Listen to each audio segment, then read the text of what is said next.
When Donald Trump announced the Abraham Accords in 2020, headlines focused on Israel and the Gulf states. But one country emerged as the largest strategic winner: Morocco.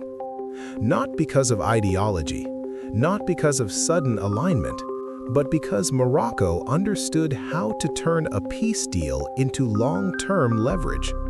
This is the story of how Morocco converted diplomacy into sovereignty, security, and economic advantage. Trump's peace strategy was transactional. Trump did not approach peace as a moral project. He approached it as a deal. The logic was simple: recognition in exchange for normalization, security guarantees in exchange for political alignment, economic access in exchange for diplomatic moves.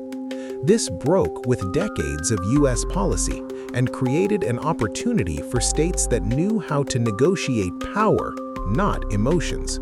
Morocco was one of them.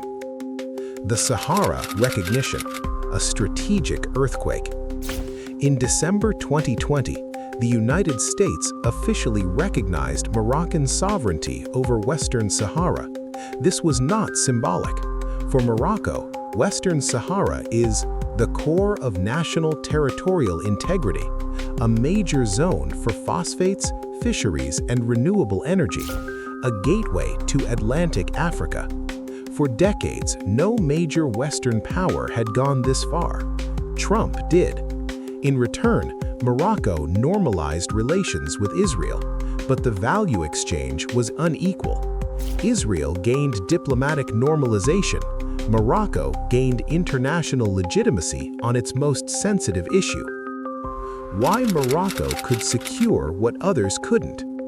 Morocco succeeded where others failed because it had long-term institutional diplomacy, strategic patience, a reputation for stability in a volatile region.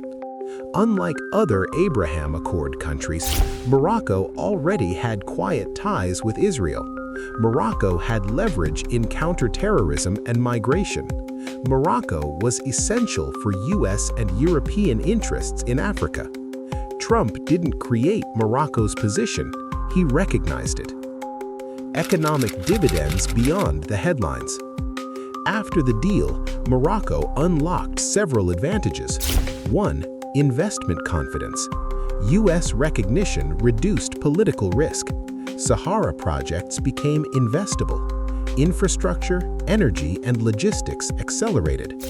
2. Defense and security. Expanded military cooperation with the U.S. and Israel. Advanced drone and surveillance capabilities. Stronger control over Atlantic and Sahel corridors. 3. Trade and technology. U.S. tech partnerships in agriculture, water, and defense. Morocco positioned as a platform for Europe and African business. Tangier Med strengthened as a global trade hub. Peace translated into concrete capital flows, not just diplomacy. Africa, Morocco's real strategic target. The peace deal was never only about Israel, it was about Africa. Morocco used the agreement to strengthen its leadership inside the African Union, to expand Moroccan banks, telecoms, and fertilizer exports, to position itself as Africa's most stable gateway to Western and Middle Eastern capital. In an Africa facing coups, sanctions, and fragmentation, Morocco marketed itself as the safe anchor. Why Morocco benefited more than the Gulf states? The Emirates and Bahrain gained visibility. Morocco gained structural advantage.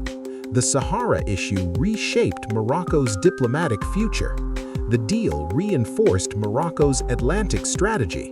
Morocco converted peace into territorial legitimacy. For Morocco, this was not a foreign policy event, it was a state-building milestone. What changed after Trump left? Even after Trump, the recognition was not reversed. U.S.-Morocco military ties deepened. European states quietly adjusted their language on the Sahara. This shows one thing clearly: Trump's deal locked in irreversible momentum. Peace as power. Morocco didn't win because it signed a peace deal. Morocco won because it understood that peace is leverage. While others celebrated symbolism, Morocco secured sovereignty, security, economic positioning, and African leadership. In Trump's peace architecture, Morocco wasn't a participant. It was the best strategist at the table.